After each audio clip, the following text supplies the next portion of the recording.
Good morning for the people that don't speak Portuguese. Unfortunately, in this world, we need to speak a different language, but I think that the language of the love is the best language that we can talk. Amen? Amen? And let me turn to Portuguese. That's my preferred language, okay? Not to put myself in trouble. E para os irmãos que estão chegando, eu fico feliz de estar aqui, principalmente pelo batismo que nós vamos ter, né? Eu estava falando com o pastor, um batismo, uma pessoa que se entrega a Deus, duas pessoas, isso dá um motivo de tanta alegria para a gente, que não tem como você não ficar feliz com isso. Viu? É um presente. Sábado passado, eu quero contar essa história para vocês, porque eu estava falando com o pastor Dilermando, não é para exibicionismo, não interpretem mal, mas quando você ganha um presente, você fala. Eu até falei com ele, se você, de repente sua loja for sorteada em alguma coisa aí, e você ganhar uma BMW 0, ele não vai ficar calado. Ele recebe e ainda com irmãos, eu quero contar para vocês o que aconteceu essa semana. Não é assim? A gente não conta? Então deixa-me contar para vocês as minhas BMW, viu? Eu vou profetizar aqui, viu? Eu vou contar para vocês as minhas BMW aí. Semana passada eu batizei um rapaz na igreja, e a segunda razão porque eu vou contar essa história é porque ele insistiu para eu contar. Porque como a história envolve uma prisão, por questão de ética, eu não ia falar isso no NASP. Ele falou, não, eu quero que fale. Principalmente para servir de alerta para outros jovens. Havia um rapaz que ele foi criado na igreja, mas por desses desencontros da vida aí, saiu da igreja e foi mexer com drogas. Se tornou traficante. E quando ele estava na cadeia, casado, a esposa fora, e ali naquela situação como marginais e tudo mais, ele teve vontade de voltar para Deus. Ele falou, está errado, onde é que eu vim parar? Então ele estava lembrando da escola sabatina, quando talvez ele cantou aqui na frente, não dessa igreja, eu digo, na igreja onde ele frequentava. E lá na cadeia, ele foi um José ali dentro, de certa forma, porque as coisas começaram a acontecer, começou a ter respeito do carcereiro, respeito dos outros presos. Você é diferente. E um dia, você falou de profetizar, ele passou na porta do computador, assim na frente, e falou assim, esse computador aqui vai, eu vou usar uma expressão brasileira, dar pau. Tenta traduzir, né? Quebrar o computador. Esse computador vai dar problema. E o homem falou com ele assim, você agora é profeta? E no dia seguinte o computador deu problema. E eles trouxeram técnicos de Joinville, informática, e nenhum deles conseguiram consertar o computador. E ele falou o seguinte, eu conserto. E o carcereiro falou com ele assim, olha, se você consertar, pelo seu comportamento você vai ter como prêmio ficar em 1 mês usando o computador. O único preso que podia usar o computador na cadeia. Se você não consertar, 1 semana na solitária. Ele falou, conserto, aceito o desafio. E não era uma brincadeira, não era para valer. Ele consertou o computador. Quando ele consertou o computador, ele encontrou o programa Evidências. E começou a assistir o programa Evidências. Depois que ele assistiu Evidências, ele começou a colocar no Google o nome da gente, foi achando sermões, inclusive, pregados aqui na América, talvez até aqui, não sei, porque quando você está falando, muitas pessoas estão filmando, e eu não acho nenhum problema disso, colocam na internet. Tem muito sermão na internet que alguém foi na igreja e filmou, como você está filmando aí agora, e colocou. Ele começou a assistir vários, e pediu à esposa para na visita, ver se ela achava mais sermões na internet, pelo menos de áudio. Ela colocou no MP3 e ele ficou escutando, e passou para outros presos. E aí ele conseguiu o meu e-mail. É difícil passar meu e-mail, porque os irmãos imaginam, não é por estrelismo não, mas é gente do Brasil e do mundo inteiro te escrevendo, fazendo pergunta de tudo enquanto é tipo. Eu não tenho condição de responder e-mail, não vou mentir para os irmãos, não é arrogância, mas não tem como. E perguntas assim, que dá para responder com uma letra, com 2 frases, ou perguntas de 3, 4, 5 páginas. Pastor, o que você acha da Trindade? Puxa, como é que você responde isso em 2 frases? Mas ele conseguiu alguém do NASP lá e mandou. E o e-mail, coincidentemente eu estava aqui na América, chegou assim, atenção, eu estou usando um nome, mas eu vou lhe dizer que esse nome não é o meu. É um pseudônimo. Sou um presidiário e estou lhe escrevendo da cadeia. Estou escrevendo para dizer o que eu penso de você nesse momento. Ou você é um homem realmente de Deus, ou você é um homem do diabo mesmo. Desse jeito, imagina você recebendo um e-mail assim. E ele colocou um detalhe, não fique assustado por eu estar escrevendo da cadeia. Eu não vou dizer o meu nome por enquanto, mas eu consegui o seu e-mail com alguém que nós conhecemos em comum. Não vou lhe extorquir dinheiro, mas eu sei quem você é mais do que você imagina. Depois mandou outro e-mail, e outro e-mail, aí eu respondi. Lógico.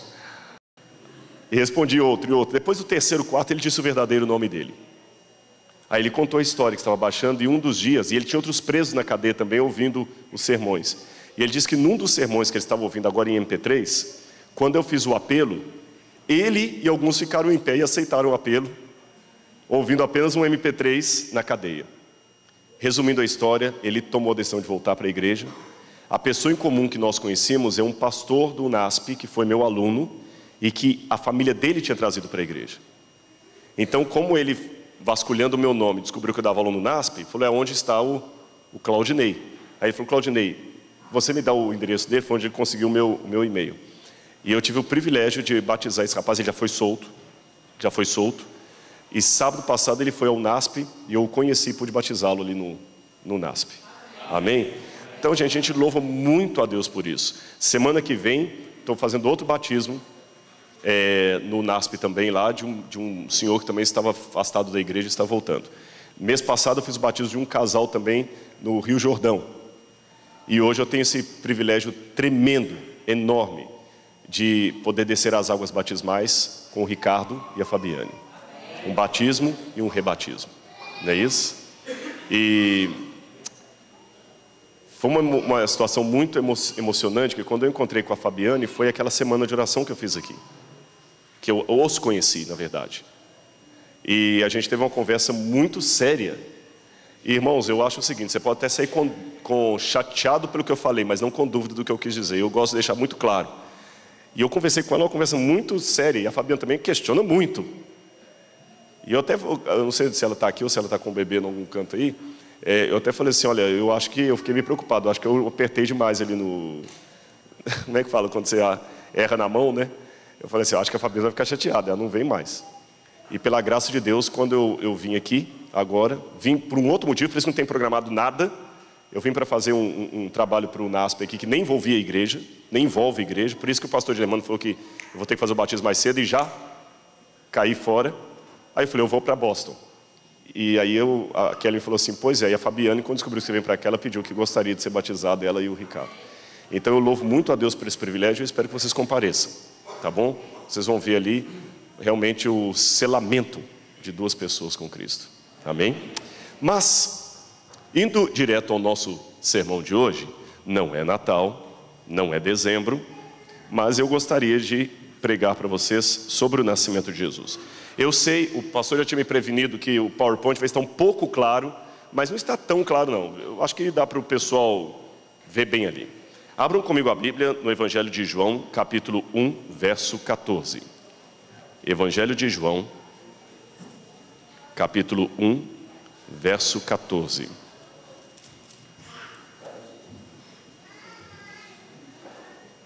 A Bíblia diz assim: e o Verbo se fez carne e habitou entre nós, e vimos a sua glória, cheio de graça e de verdade, e vimos a sua glória, glória como do unigênito do Pai.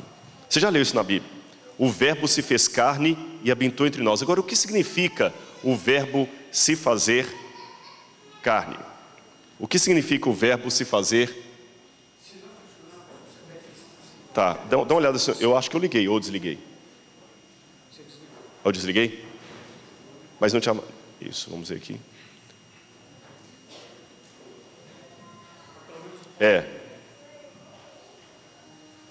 Funcionou? Aqui, né? Ok. O que significa o Verbo se fez carne? Eu vou dar uma comparação para vocês. Ali, vocês não estão só tendo dificuldade de ver, não, porque está claro, mas é porque é pequeno mesmo. Aquele ali é o menor peixe do mundo. Ele é chamado Pedocipris progenetica. Ele mede 7,9 milímetros na sua fase adulta. Para você ter uma noção do tamanho disto, estão vendo uma unha humana? Vocês conseguem ver aqui, esse é o tamanho do menor peixe do mundo. Agora imagina como esse peixe é pequeno.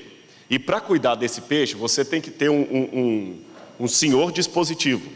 Aquele ali é o aquário, com uma lente de aumento, aonde fica o menor peixe. Na verdade tem um cardume ali dentro.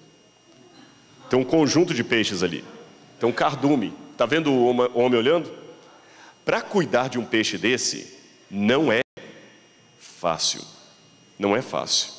Agora imagina que você tem um peixe desse e você tem que trocar a água, colocar a comida. É tudo muito microscópico, tem que ser muito preciso. O pH da água tem que estar na temperatura exata, tudo muito certinho. E você chega lá e fala assim: peixes, eu amo vocês. O que é que o peixe faz?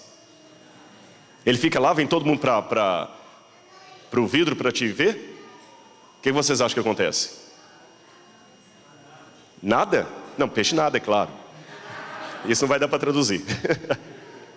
Peixe nada. O que vocês acham que o peixe faz? Ele vem para cá, ele fica parado? Hã? Ele vai para frente do vidro quando você chega? Ele sai fora. Muitos peixes caem fora, eles morrem de medo. Por que eles vão embora? Porque você é muito grande para eles. Imagina a sua cara no vidro, com o vidro ampliando ainda. Eu amo você. O peixe... E eu pergunto, você tem cuidado daquele peixe, você cuida dele, você trata dele, custa dinheiro, mas o mínimo sussurrar da sua voz faz o peixe ter medo. Qual a única forma que você tem de mostrar para esse peixe o quanto você o ama sem o assustar? Comida? A comida também assusta. O peixe só vem depois que você vai embora. Você coloca a comida, depois que você vai embora, que alguns vêm. É lógico, tem peixe que vai mais. Eu digo aqueles pequenos ornamentais, eles morrem de medo, eles não vêm fácil. O único jeito é você virando um peixe. Porque se você virar um peixe, você vai ficar do tamanho dele, vai falar a língua dele, ele não vai ter medo de você. Só que virar um peixe corre o risco também de você ser rejeitado, porque você é tão comum, tão igual. Peixe não tem medo de peixe, é um como ele. Mais ou menos foi isso que a Bíblia disse que Cristo fez quando ele se tornou um de nós. Imagina só a situação: o dono daquele aquário se torna um peixinho e vai morar ali dentro. Outro exemplo que eu posso dar do que isso significou para Deus. Vocês estão vendo essa foto aí? Uma foto tirada pelo satélite Messenger a 140 milhões de quilômetros da Terra. E para você ter uma noção, essa é a foto, foi tirada essa é a Spirit, também um robô que estava em Marte, que também tirou, e olha como é que a Terra seria vista de Marte. Você está aqui, ó. Está vendo esse pontinho aqui? É o planeta Terra. Imagina se você fosse um gigante, olhando dali, sabendo que ali está Malden, Boston, Massachusetts. Você está ali. E Deus se fez carne e habitou no meio de nós. Ele se tornou um de nós. Agora, o que isso significou? Vamos ler mais um texto. Evangelho de João, capítulo 1, versículos 1 a 5. No princípio era o Verbo, e o Verbo estava com Deus, e o Verbo era Deus. Ele estava no princípio com Deus. Todas as coisas foram feitas por intermédio dele, e sem ele nada do que foi feito se fez. A vida estava nele, e a vida era a luz dos homens. A luz resplandece nas trevas, e as trevas não prevaleceram contra ela. Agora vamos ler do verso 10 ao 14. O Verbo estava no mundo. Lembra que o dono do peixe virou peixe? O Verbo estava no mundo. O mundo foi feito por intermédio dele, mas o mundo não o conheceu. Ele veio para o que era o seu, e os seus não o receberam. Mas todos quantos o receberam, deu-lhes o poder de serem feitos filhos de Deus, a saber, os que creem no seu nome.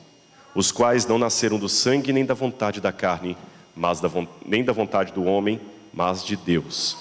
E o Verbo se fez carne e habitou no meio de nós. Deixa eu explicar mais uma comparação para vocês. Se você olhar no Antigo Testamento, um dia Deus estava numa montanha. Você consegue imaginar a cena do Sinai?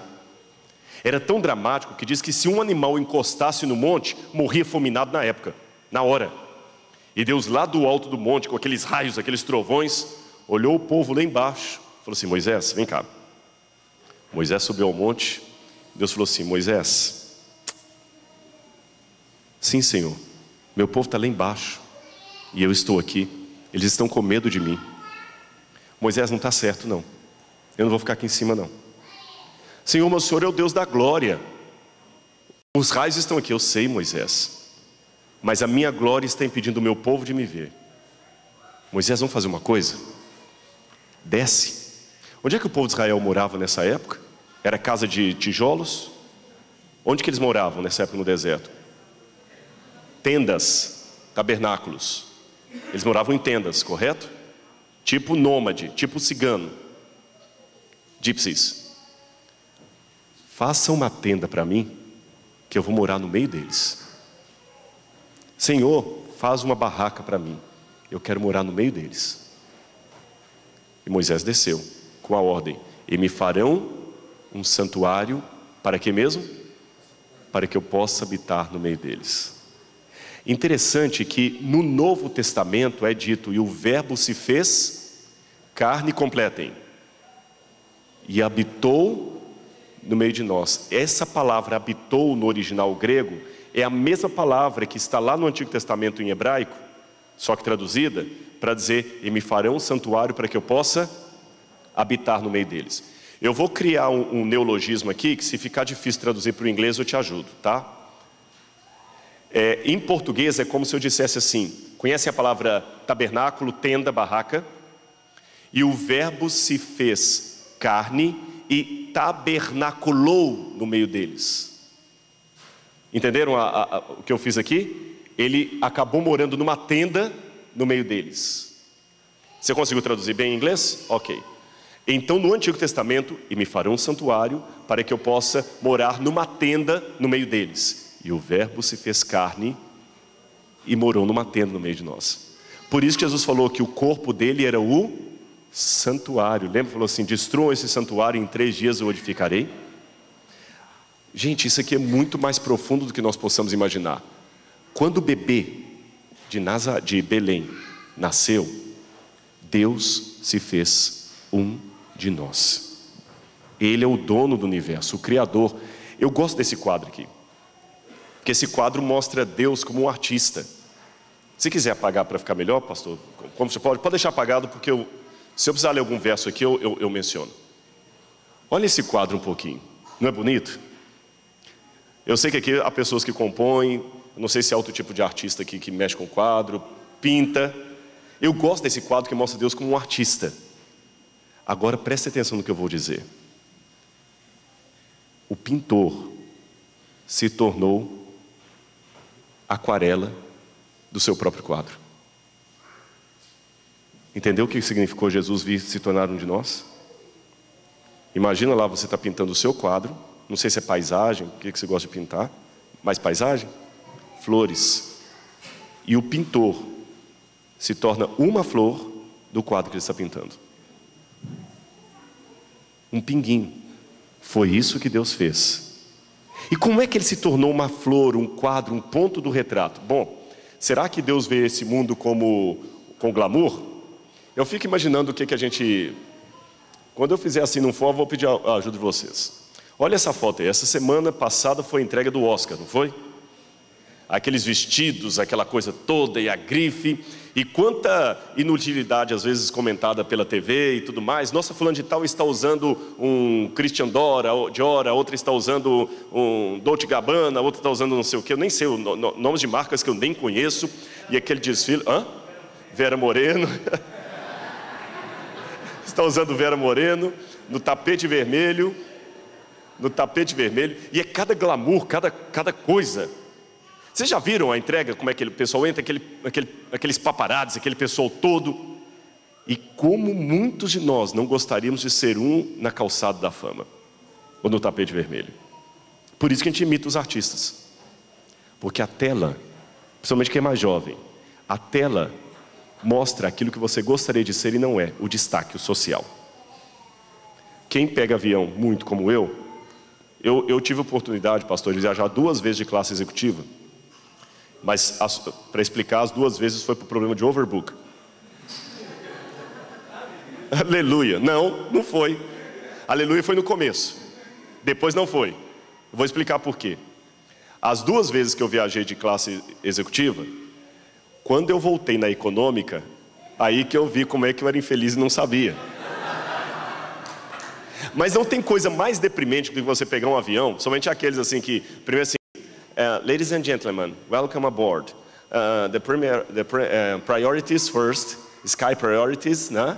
Yes, Golden, como é que é aquele cartão super? American Express Card, please. Aí chega, Sky Miles e tal, aí vai entrando, que um monte de gente vai ficando. Aí depois faz assim, zona 1, zona 2, a sua é a 20. Aí você entra no avião e você já percebe o pessoal sentado, é mais ou menos assim, eles ficam numa pose, mais ou menos assim, né? Já com champanhe ou suco, qualquer coisa aqui, e a revista Time e tudo mais ali, você vai passando, aí você passa e eles eles sabem que estão sendo olhados. Porque eu estou falando, eles sabem, tem alguém que só viaja primeira classe, né? Eu não conheço a igreja mesmo, posso ficar tranquilo. Quem viaja sabe, ele senta todo confortável, não tem um lugar aqui para eu sentar mais uma cadeira para ilustrar, mas é uma coisa mais ou menos assim, ó. Eles ficam assim, aqui, né? Já notou? E eles sabem que você está passando. Você está passando, aí você passa pela executiva, depois tem a business, a plus, a business, depois você tem a zona 1, 2, 3 que vai lá para o fundo. Aí e eu lembrei da classe executiva, assim, bom dia senhor, obrigado por voar conosco, o senhor gostaria agora para beber? Bom dia senhor, obrigado por voar conosco, o senhor gostaria agora? Qualquer coisa que você pedir, ela te dá.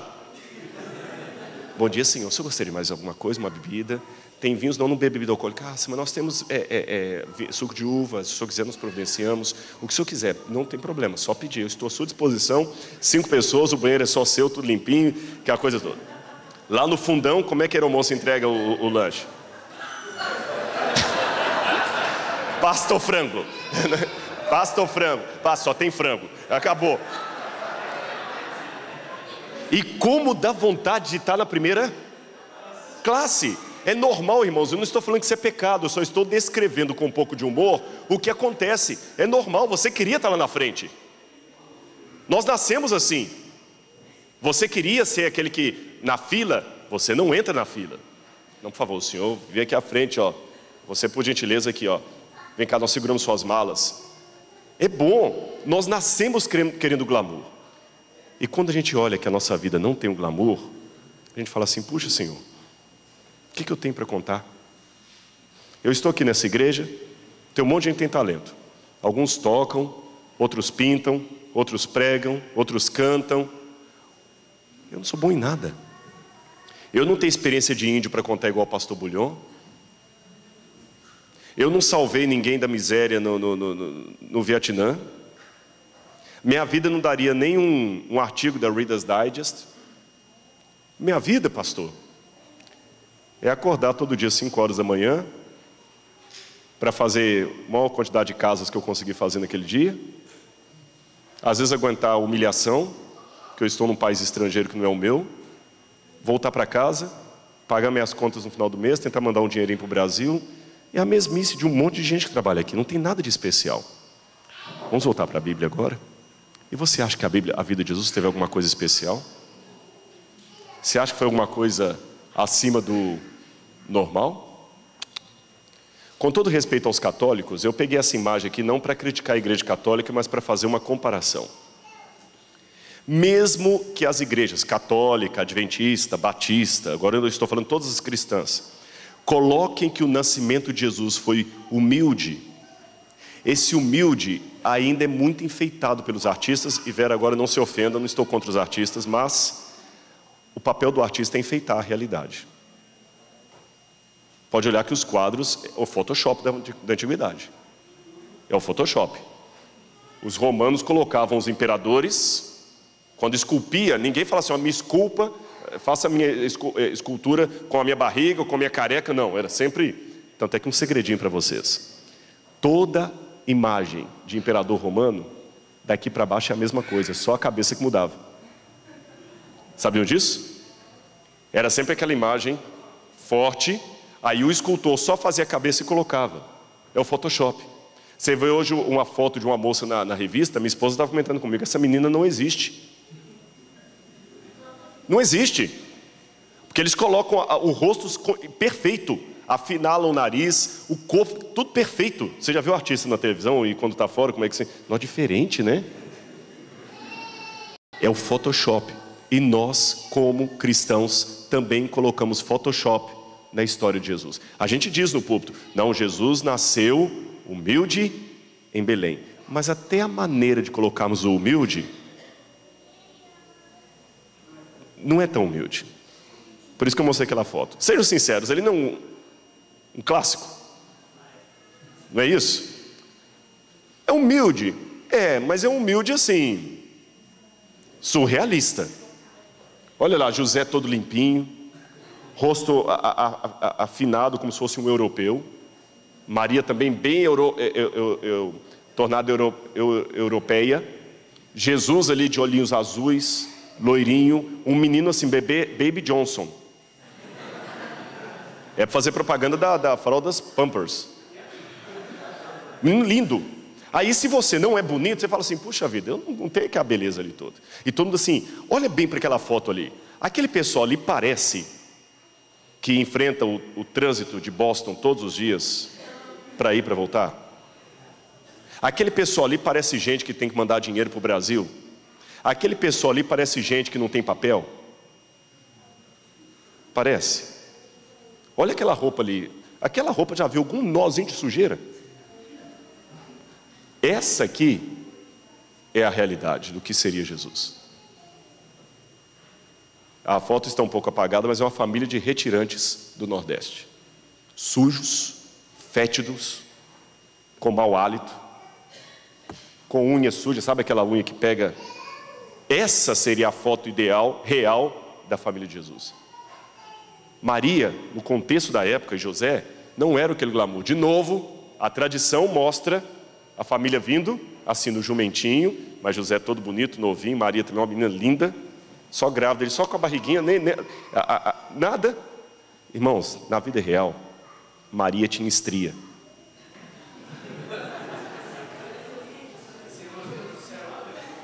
Na gravidez dela, possivelmente os pés incharam, o nariz ficou grande, ela teve dor de cabeça. A gente imagina uma Maria só nascendo com a barriguinha pequenininha, não engordando nem 1 quilo, e vindo ali no jumentinho, o José, aquele homem também todo... Eu vou chocar os irmãos nessa manhã. É isso aí que parecia mais ou menos a família vindo de Nazaré para Belém. Viu a diferença do clássico, do artístico para o real? Como se fossem retirantes. José estaria mais próximo a uma pessoa que tendo que usar roupas do Goodwill com a família, lutando. Maria pareceria mais alguém fazendo 20 casas de limpeza aí para conseguir levantar alguns dólares do que aquela foto clássica que a gente viu. Foi assim que ele veio ao mundo. E será que foi no 25 de dezembro, pastor? Eu acredito que não. Não estou contra comemorar o Natal. Pelo contrário, Ellen White fala que até era bom a gente colocar uma árvore de Natal dentro da igreja. Tá bom? Não tem nenhum problema. O Natal é pagão, pastor. Isso aqui não estava programado no sermão, mas eu quero falar porque essa pergunta vai vir. Então, antes que te faça, eu já vou dar minha resposta aqui. Eu sei que o Natal é de origem pagã. Pode filmar isso aí. O Natal é uma transformação do culto a Tamuz e do Deus Sol. Então, por que você acha correto a igreja fazer um culto especial no Natal e convidar as pessoas? Em primeiro lugar, porque a diferença do sábado para o domingo é que a Bíblia deixou clara qual o dia que deve ser guardado, é o sábado. Então, se a Bíblia deixou claro que é o sábado e eu troco pelo domingo, aí eu estou seguindo uma doutrina pagã, contrariando aquilo que Deus ordenou. Mas a Bíblia não deixou claro qual foi o dia que Jesus nasceu e nem falou, tem que guardar esse dia. Então, não estou substituindo um mandamento bíblico por outro humano. Tá bom, pastor, mas você não me convenceu. Continua tendo origem pagã. Se eu rejeitar qualquer coisa que tem origem pagã, sabe o que acontece? Eu tenho que rejeitar praticamente o mundo inteiro. Em primeiro lugar, rejeitem os dias do mês, da semana em inglês. Monday, Tuesday, Wednesday, Friday, são todos nomes de origem pagã. Monday é em homenagem ao Deus da lua, vem do paganismo, da Babilônia. Em espanhol também, lunes, miércoles, martes, viernes, tem que mudar também. Tira, porque tudo é pagão. Troque também os meses do ano. Não aceite chamar o mês de julho de julho, porque julho é homenagem a Júlio César. Agosto é em homenagem a Augusto, que também era pagão, eram pessoas que se diziam deuses. Não aceite também celebrar aniversário, porque aniversário também tem uma origem pagã. Não aceite seguir os dias de meia-noite a meia-noite, porque também tem origem pagã, porque a Bíblia fala de pôr do sol a pôr do sol. A gente segue para o sábado, mas eu não sei se você marca um encontro com uma pessoa lá na segunda-feira à noite e vai ao domingo lá, porque é bíblico. Não, uma vez eu fui pregar numa igreja, num estado que nós dois conhecemos muito bem. Tem mais gente que conhece, perto de um colégio chamado Edessa. Isso é verdade, viu? É verdade, não é mito. Eu cheguei numa igreja para pregar, um pouco antes das 9 horas, e não tinha ninguém. Esperei 9 horas, 9h05, 9h10, 9h40, quando eu estava para ir embora, chegou uma irmã com a chave. Falou, irmã, o culto de vocês começa diferente, porque eu sei que aqui, por exemplo, é 10 horas. Eu pensei, vai que lá também. Não, tá certo, 9 horas. Eu fiquei assim, falei, o que tá? Aí realmente, 10 para as 10 começaram a chegar os irmãos, 10 horas começaram. Aí um irmão falou assim, não, é que aqui a gente não segue a doutrina do homem, não. A Bíblia falou que o Papa ia mudar os tempos e a lei. Esse negócio de orar de verão a gente não segue. Isso aconteceu. Então, quer dizer, se eu for olhar essa questão pagã, eu tenho que rejeitar até gravata, pastor. Isso aqui nem vou falar a origem desse tipo de gravata, que é feio. Então a gente não pode entrar nesse espaço de fanatismo. Os irmãos entenderam a questão? Então eu não vejo problema em celebrar o Natal. É uma época que o pessoal está pensando mais em Jesus, vou aproveitar para pregar para eles. Agora é lógico, se ele não nascer em meu coração todos os dias, não adianta nada o 25 de dezembro. Agora, por que a gente acha que não seria o Natal? Natal é inverno, vocês sabem, aqui, hemisfério norte, Israel também, eles não iam viajar no inverno. Lembra que os pastores estavam no alto da... Eles também não iriam colocar ovelhas no alto de montanha no inverno. Então, há 3 épocas, mais ou menos, que eles poderiam ter viajado.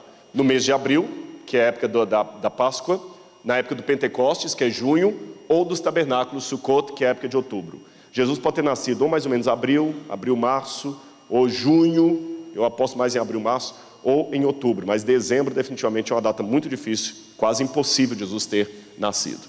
Agora tem uma pergunta a mais para fazer para você. Opa, desculpa, volta 2 por gentileza, acho que eu apertei demais aqui. Isso, só 1, isso. Aqui é o mapa de Israel, aqui é a Galileia, aqui ficava a cidade de Nazaré, aqui embaixo fica a Judeia. Você tem Jerusalém está aqui e Belém está mais ou menos aqui. Eles vieram da Galileia para Belém por causa do censo do governo. Era longo, 120 quilômetros que eles tinham que andar, em milhas. Quantas milhas? 120 quilômetros? 120. 70 milhas, mais ou menos, a pé ou no lombo de animal. Então o pessoal descia todo em caravana. Olha o que 2 escritores romanos falaram. Muitos, ele está falando daquela época, não é um escritor cristão, estavam persuadidos que constava das antigas escrituras dos sacerdotes, que por esse tempo o poder do Oriente subiria, e da Judeia viriam os dominadores do mundo. Esse texto ambíguo anunciava Vespasiano e Tito, mas a população judaica, como geralmente acontece com a paixão humana, interpretou essa grandeza fatal em seu favor. Quem escreveu isso foi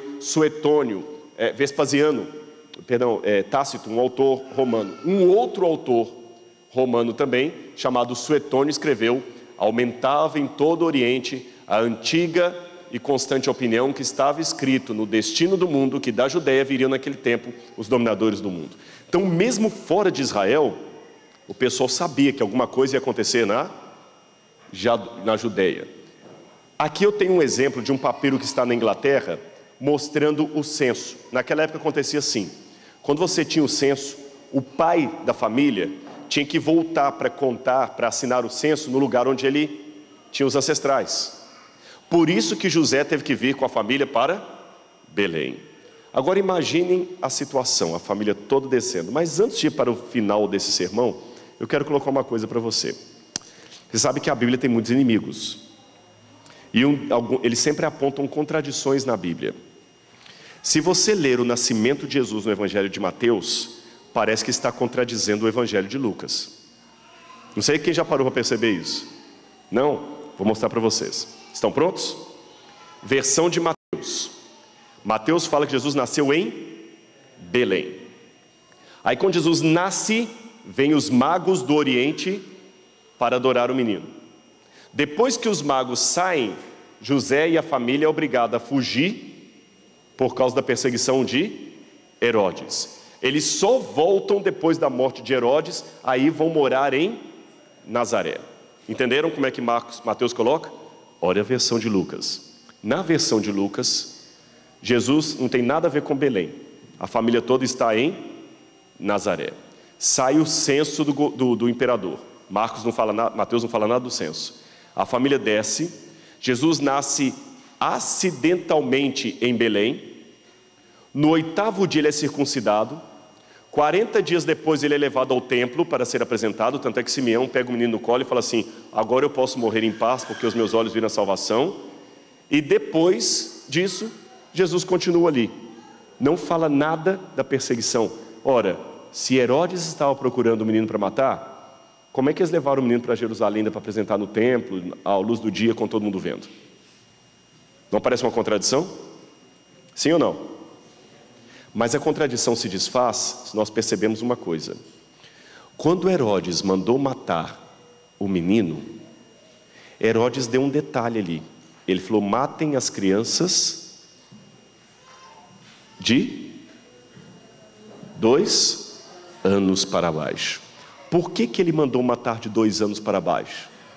É porque Jesus já deveria estar aproximadamente com 2 anos. Então o que aconteceu na verdade, irmãos, é que nós erramos com a nossa ideia de presépio. Quando o pessoal veio para Belém, Jesus nasceu na manjedoura, naquela situação estranha ali. Mas Jesus continuou morando com os pais dele em Belém. Só 2 anos depois é que os magos chegaram e Herodes manda matar a criança. A gente tem uma ideia de presépio mais ou menos assim, ó. Tá vendo lá? Os magos chegando lá com os burrinhos, não é assim?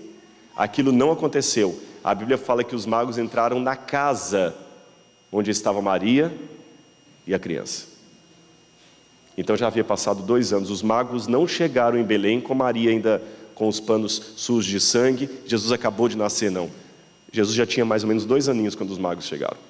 Aí que teve a perseguição. E antes disso deu tempo de apresentar no templo. Mas ainda tem algumas perguntas, pastor. Como é que funciona aquele negócio de não havia lugar para eles na hospedaria? Qual a ideia que você tem, que muita gente passa? José batendo na porta de um monte de hotel, não é isso? Ah, desculpa meu amigo, tá cheia a estalagem aqui, até desenho animado mostra assim, né? Tá cheia a estalagem, não havia lugar. Tá, bate de novo. Desculpa, eu tô com uma mulher grávida, tá chovendo lá fora, ainda até colocam alguns assim, né? Chovendo no deserto ali.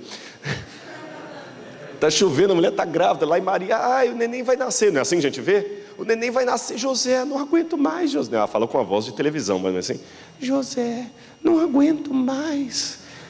Calma, Maria. É mais aquele negócio assim, né? Aí ele vai, corre na porta e: sinto muito, moço, não tem lugar aqui na estalagem, não tem lugar, está tudo lotado, o que eu posso fazer? A cidade está cheia de gente. É essa imagem que você imagina que os filmes mostram? Mas não foi assim. Raciocina comigo um pouco. Eu falei que José foi para Belém porque os ancestrais dele eram de lá. Ele tinha ou não tinha então parentes ali? A cidade de Belém era um ovo, muito pequena. Ora, imagina vocês voltarem lá para Colatina, você grávida, e nem uma irmã do pastor de Lermando, nem uma tia, nem ninguém te dá abrigo. Não é uma história meio estranha? Ainda mais, aí você pode falar: não, é porque talvez é brigado com todo mundo. No Oriente Médio não faz sentido isso, porque o pessoal do Oriente Médio é muito receptivo. Lembra que Abraão viu os forasteiros e entrou? Não parece estranha a história? Não parece conto da carochinha? Você chega lá, nenhum parente, ele teve que ir para o hotel, e o hotel cheio, nenhum parente com a mulher grávida. Com a mulher grávida. Gente, eu não tenho parente aqui, eu já recebi 3, 4 convites aqui para não ficar na minha casa. Imagina tendo parente e a mulher grávida. Segundo, por que os próprios pastores de ovelha não ofereceram a casa deles para Maria? O anjo não avisou, olha, hoje é nascido o Salvador, porque falou, não, Maria, você vai ficar na nossa casa. Os magos que vieram do Oriente também não eram ricos? Por que eles não falam, não, peraí, nós vamos pagar um lugar para você, vem cá, vamos arrumar um jeito, vamos levar você para Jerusalém, tem mais casas lá, tem melhor condição. Ninguém ofereceu nada. Irmãos, a história não foi assim como você imagina, de José batendo em hotel e hotel. Mas a história é muito mais dramática. Eu paro meu sermão aqui ou conto a verdade? E se eu resolver não falar assim, agora vamos pro potluck aí, pastor, e deixa. Já mandou trancar a porta, não sai, né?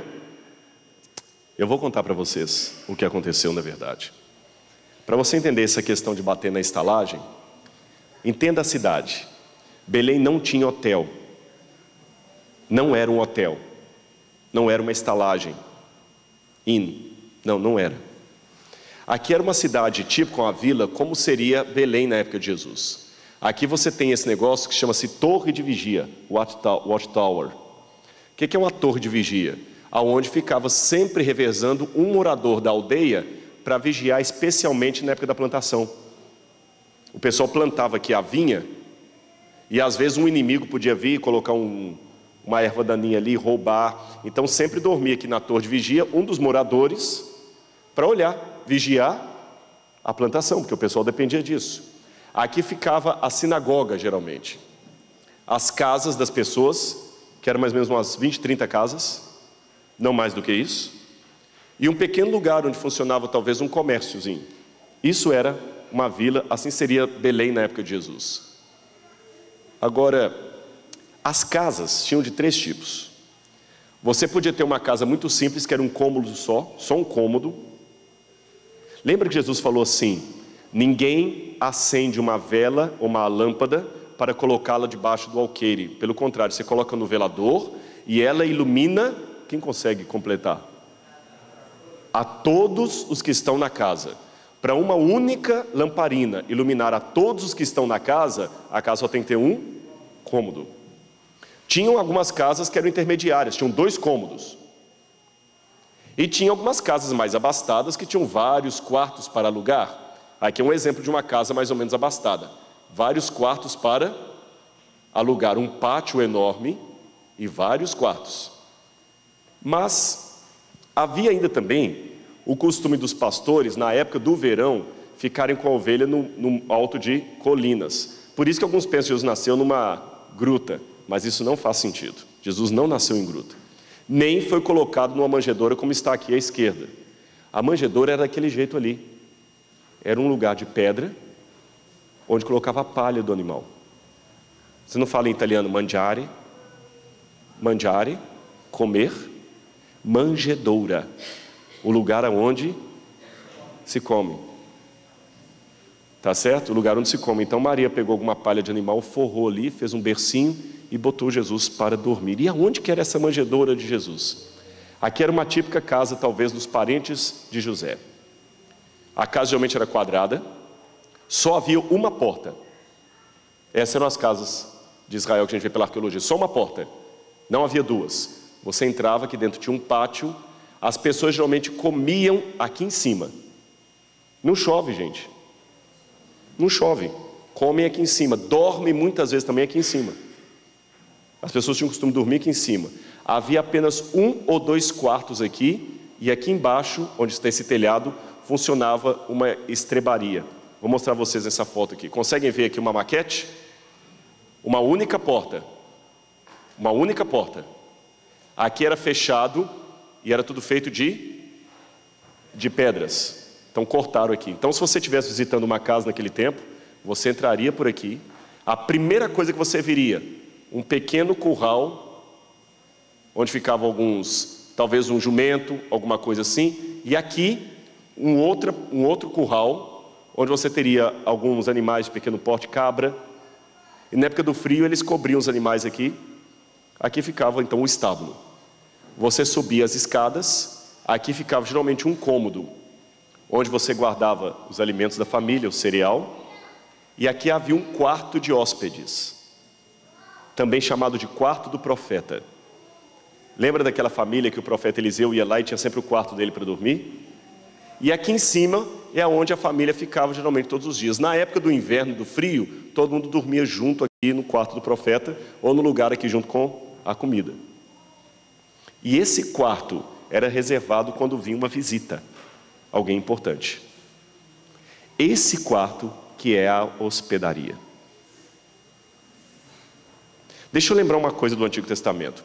Vocês se lembram de um homem, um juiz, que fez um voto a Deus que ele não deveria fazer, e a filha dele acabou sendo envolvida no voto? Quem se lembra o nome desse homem? Vai ganhar alguma coisa? Vai. Oi? Ah, sim, eu pensei, sabe o que eu pensei falando? A primeira pessoa que encontrar vai ganhar um prêmio. Eu falei, então tá.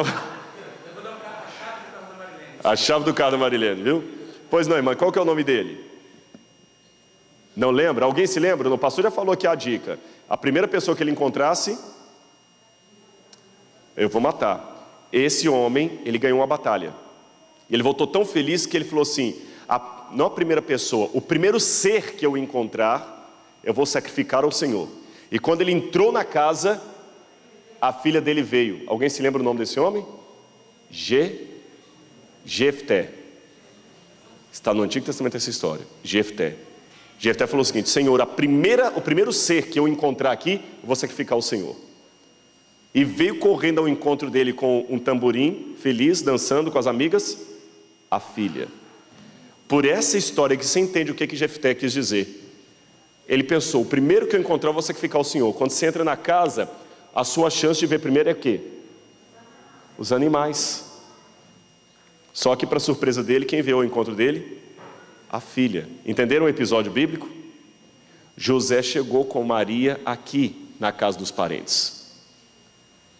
E falaram com ele, não há lugar na hospedagem. Preste atenção no que eu vou revelar para você agora. Aquela cena do filme de José batendo de hotel em hotel, de estalagem em estalagem, pedindo lugar para uma mulher grávida, no máximo nos dá o quê? Uma ideia de falta de hospitalidade do pessoal de Belém. Mas vamos convir. Se a mulher do avião me trata mal, ela não sabe quem eu sou. Eu sei que é chato ser maltratado, é muito ruim ser maltratado. Mas quando você é maltratado por um estranho, você vai lá na imigração, alguém te trata mal. Você vai ao consulado, alguém te trata mal. Fica no fundo da fila, fim da fila. Você não sabe quem ele é, nem ele sabe quem você é. Agora, quando a sua mãe te trata mal, quando o seu tio te trata mal, quando o seu marido te trata mal, a dor é maior, não é? Posso piorar? Quando alguém te trata mal, mas porque de repente está preocupado com você e é rude, você entende? Ele quer o meu bem. O pior é quando ele te trata com indiferença. Está entendendo onde eu quero chegar? Se eu sou parente seu e te xingo, pode ser ainda que eu... Por que você fez isso de novo? Mas quando eu te dou indiferença, é pior. José não ficou batendo na porta de um monte de hotéis que não tinham lugar. Desculpe que eu sei que eu estou tirando agora uma tradição que muita gente tem, pastor, mas é tradição baseada em filme. Na verdade, José bateu só numa porta, a dos parentes dele. E o que é pior, eles atenderam.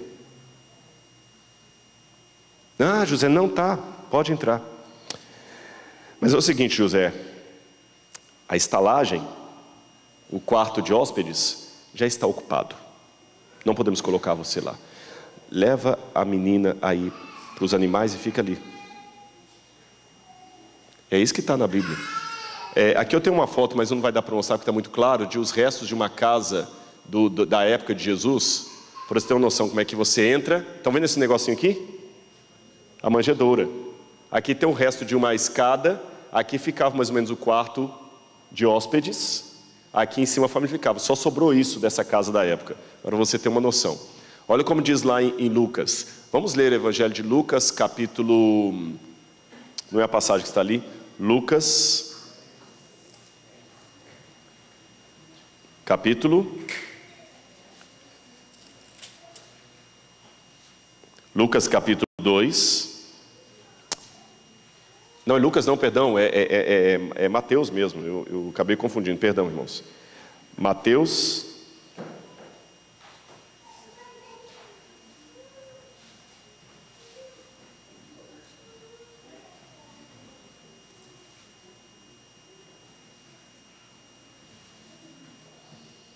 Desculpe, é Lucas mesmo, capítulo 2, verso 7.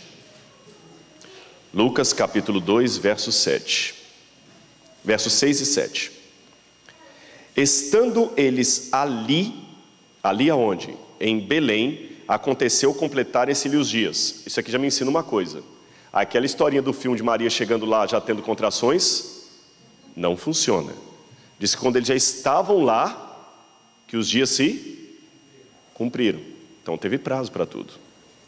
E ela deu à luz a seu filho primogênito, enfaixou e o deitou numa manjedoura, porque não havia lugar para eles nas hospedarias. É uma só. E não é hotel, é o quarto de hóspedes. Por que será que Maria teve que dar à luz ao menino lá embaixo? Irmãos, isso é pior do que você imagina. Eles não foram expulsos, eles foram recebidos. Não foram bem recebidos. E você sabe, tem você que trabalha em hotel, pior do que não ser bem recebido, pior do que não ser recebido, é ser mal recebido.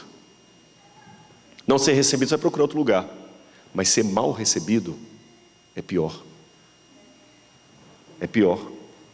Você vai para a casa da pessoa e você se sente sempre um intruso. Você está demais ali.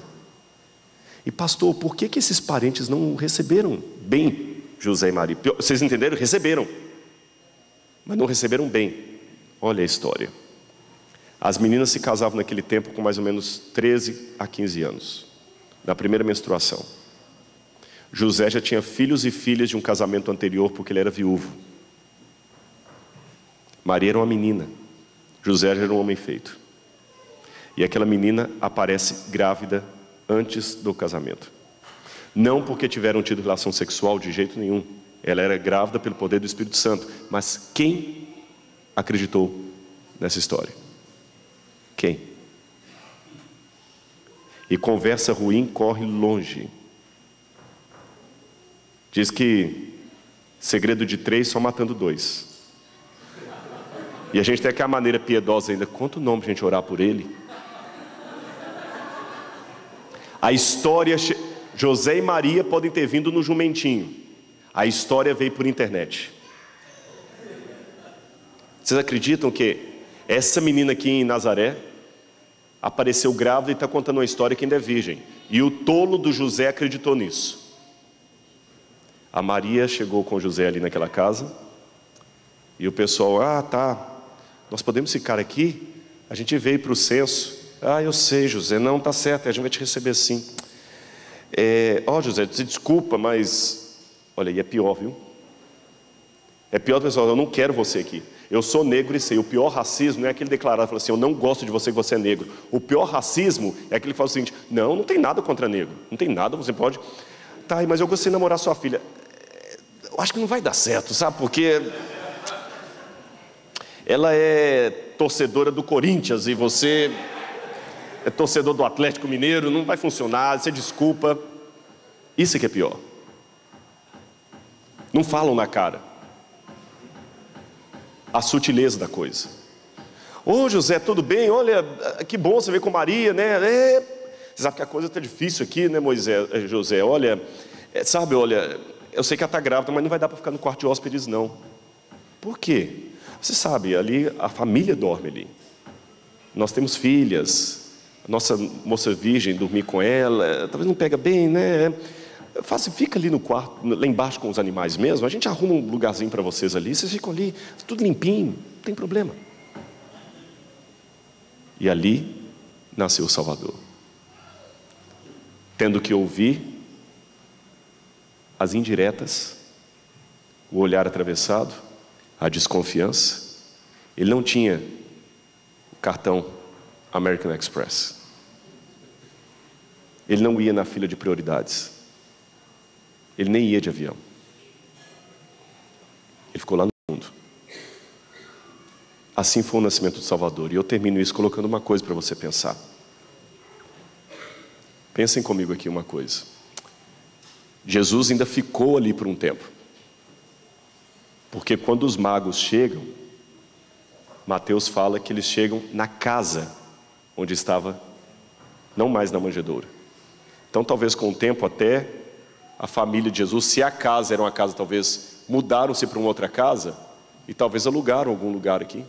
Ellen White fala que os magos ainda chegaram na manjedoura, mas lógico, para passar você passa primeiro na manjedoura. E por que José ficou morando 2 anos em Belém, sendo que ele foi ali só para alistar e voltar para Nazaré? Por quê? A situação estava insustentável para Jesus em Nazaré, desde que já seria rejeitado. E queria poupar a família daquilo. E assim foi o Salvador, rejeitado desde o início. Eles não sabiam que ali estava o rei da humanidade. Ele se fez um peixe. E eu quero terminar aqui lendo uma última passagem com vocês.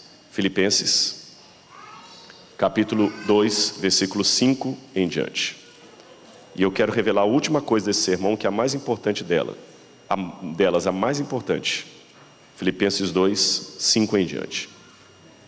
Você pode esquecer tudo do sermão, mas eu quero que você lembre isso aqui que eu vou colocar para você. Jesus é Deus? Sim ou não? Mais ou menos Deus ou 100% Deus? Jesus morreu pelos nossos pecados? Sim ou não? Foi uma morte real ou não foi? Foi morte eterna ou não foi? Foi, que era pelo pecado. Como pode um Deus eterno morrer de verdade? Será que a morte de Jesus não foi só um fingimento? Filipenses diz assim, preste atenção. Tenham vocês o mesmo sentimento que houve também em Cristo Jesus. Porque ele, existindo na forma de Deus, não ficou agarrado ao fato de ser igual a Deus. Pelo contrário, ele a si mesmo se esvaziou e assumiu a forma de servo, tornando-se semelhante aos homens. Reconhecido em figura humana, a si mesmo se humilhou, tornando-se obediente até a morte e a morte de cruz. Pelo que também Deus o exaltou sobremaneira. Ele deu um nome que está acima de todo nome. Se Jesus é Deus, por que o Pai teve que exaltá-lo? Tem gente que não acredita na Trindade e não entende isso. Se ele é Deus, por que o Pai teve que exaltá-lo? Isso aqui foi depois da ressurreição. Depois Jesus ressuscita e volta para o céu, a Bíblia fala que o Pai o exalta e dá um nome acima de todo. Para quê, se ele já é Deus? Você vai conferir um título a alguém que já tem? Eu vou explicar a você por quê. Olha bem para mim aqui agora, enquanto essa música toca, porque eu também não posso deixar de fazer um apelo ao seu coração. Jesus, quando voltou para o céu, o preço que ele pagou para você ser salvo não foi só morrer na cruz. Era morte eterna, lembra disso? Jesus vai ficar para sempre preso a um corpo humano. Para sempre. Ele não perdeu a divindade dele, não estou dizendo isso. Ele não deixou de ser Deus, ele não perdeu a divindade dele, mas por se confinar a um corpo humano, ele se impôs limitações eternas. Para estar em todo lugar agora ao mesmo tempo, ele precisa do Espírito Santo. Quando Jesus desceu do céu, ele já assumiu lá no céu para os anjos a forma do arcanjo Miguel. Ele era o soberano dos anjos. Então, pastor, quando os anjos vão falar com ele, quando o coral ia cantar, eles tinham que olhar para cima, né? Mas quando ele voltou para o céu, ele voltou com um corpo humano. E os seres humanos são menores que os anjos. Quando ele saiu de lá, os anjos, para falarem com ele, olhavam assim. agora para falarem com ele, olham assim. Ele agora está menor que os anjos. E por quanto tempo?